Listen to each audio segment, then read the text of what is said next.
23 balls, 96 years. And every single one of them changed the game slightly, whether anyone asked for it or not. This is every official FIFA World Cup ball, in order, and exactly why each one looks the way it does. We start in 1930, Uruguay, with a problem FIFA hadn't solved yet. There was no official ball at all. Teams just brought their own. In the final, Argentina and Uruguay couldn't agree on whose ball to use, so they split the match.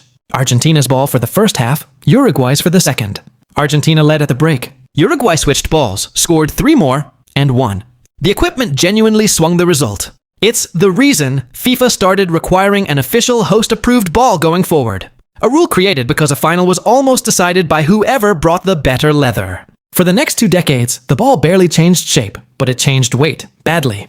These were laced leather balls with a rubber bladder stuffed inside and sewn shut, and leather absorbs water. A dry ball and a rain-soaked ball in the same match could differ by 1/3 of a kilogram. Heading a soaked ball wasn't just unpleasant, it carried real injury risk. The one meaningful upgrade across the 1930s and into 1950 was the internal valve. Instead of unlacing the ball like a boot every time it needed air, you could now just pump it through a small valve. Minor change, but it's the first sign that ball design was starting to prioritize player safety over tradition. By the mid-1950s, engineering caught up a little more. The 1954 ball introduces interlocking panel edges for a rounder, more consistent shape, and it's statistically the highest scoring ball in tournament history. Over 5 goals a game on average, including a 7-5 quarterfinal that still holds the record for most goals in a single World Cup match. Whether that's the ball or the football of the era is up for debate, but the timing is notable.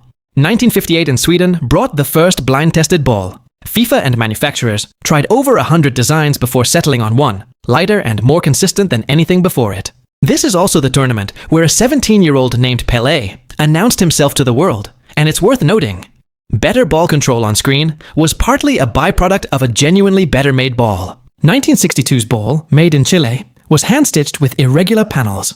The last World Cup ball not built by a large manufacturer. Handmade meant inconsistent, literally ball to ball, and European teams complained enough during the tournament that organizers swapped in an older design for some matches. It's the last time the ball itself might be broken was a legitimate excuse. 1966 England brings a 25-panel design chosen again by blind test and becomes infamous for reasons that have nothing to do with engineering. It's the ball involved in England's contested goal in the final against West Germany, a call still argued over 60 years later. Whatever you believe happened, the ball itself never changed the conversation about panels or materials. Sometimes a ball's legacy has nothing to do with its design. Then 1970 changed everything. FIFA, for the first time, standardizes on a single manufacturer for every match, Adidas. Their design solves a brand new problem, color television. Traditional brown and white leather panels didn't show up well on early broadcasts, so Adidas builds a ball from contrasting black pentagons and white hexagons specifically for screen visibility. It works so well that this exact shape becomes the default symbol for a football worldwide, used in emoji and clip art decades later, even though almost no modern ball actually uses this panel layout anymore. 1974's ball is nearly identical, with a coated leather surface to fight water absorption, the first real dent in the leather always soaks up water problem that had existed since 1930. 1978 introduces a completely new panel geometry, curved triangular sections instead of hexagons and pentagons. This shape became the base template for the next 20 years of design, refined again in 1982, which is also the final World Cup ball made of genuine leather. Everything after this point moves towards synthetic materials, and the leather era, with all its water weight problems, officially ends. 1986 Mexico is the real turning point, the first fully synthetic World Cup ball. No leather, no water absorption, no more mid-match weight changes depending on rainfall. This is the single biggest material shift in World Cup ball history. And it's not a coincidence that this is the tournament remembered for some of the most technically skillful play ever recorded, including a certain hand-assisted goal and a 50-yard solo run that needs no introduction. Once synthetic materials solve the weather problem, the next decade of balls, 1990, 1994, 1998, focuses on internal foam layers. Not for softness alone, but to fine-tune exactly how the ball responds off the boot and off the head, layer by layer, tournament by tournament. 1994's ball is also designed with a spaceflight-inspired theme to mark the 25th anniversary of the moon landing, which is a fun bit of trivia buried inside some very serious material science. 1998 introduces the first multicolored World Cup ball, moving away from the traditional black and white template entirely. 2002 goes further still, adding a third internal foam layer for what manufacturers called more predictable flight. but some players immediately said the opposite, that the ball felt too light and moved unpredictably off the foot. That tension, engineered for precision versus players say it's unpredictable, becomes the defining conflict of the next decade of ball design. 2006 throws out the traditional panel count almost entirely, dropping from over 20 stitched panels to just 14 thermally bonded ones. No visible stitching at all, tested in wind tunnels and university labs in Germany. It's the first ball engineered less like sports equipment and more like an aerodynamic product.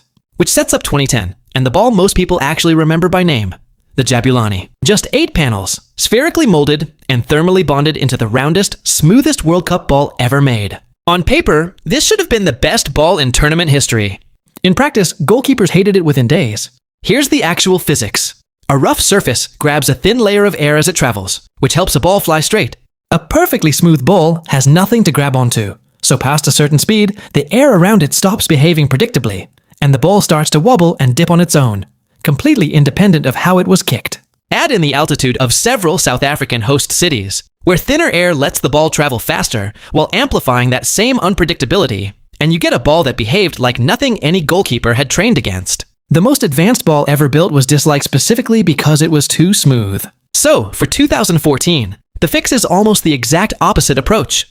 Deeper, longer seams, and a deliberately bumpy surface, engineered on purpose to recreate the grip the Jabulani had accidentally engineered away. It works. Nobody complains about unpredictable flights in Brazil. They complain about other things in the tournament, but not the ball. 2018 pays homage directly to the very first Adidas ball from 1970, reusing a similar visual identity, but adding something no ball has ever had before. An embedded chip that lets you tap it with a phone. Mostly a gimmick, but it marks the first time a World Cup ball carried its own digital footprint. 2022 in Qatar goes further with hidden technology that actually matters. An internal motion sensor tracking the ball's movement 500 times per second, feeding directly into the semi-automated offside system used throughout the tournament. For the first time, the ball itself is part of the officiating, not just the object being officiated. Which brings us to 2026, the first World Cup shared across 3 host nations. And a ball that takes the biggest structural risk since the Jabulani, just 4 panels, the fewest ever attempted. Manufacturers say they've learned from every mistake of the last 96 years, with deliberately textured surfaces and extensive wind tunnel testing to avoid a repeat of 2010's problems. On paper, it's the most stable design ever engineered. But if this video has shown anything, it's that on paper has been said before, almost every single ball on this list. Sometimes it holds up, sometimes it becomes a cautionary tale. We won't actually know which one 2026 becomes until the first goalkeeper tries to catch it in a real match, under real pressure, in front of the entire world. That's always been the real test. It's just never been on paper.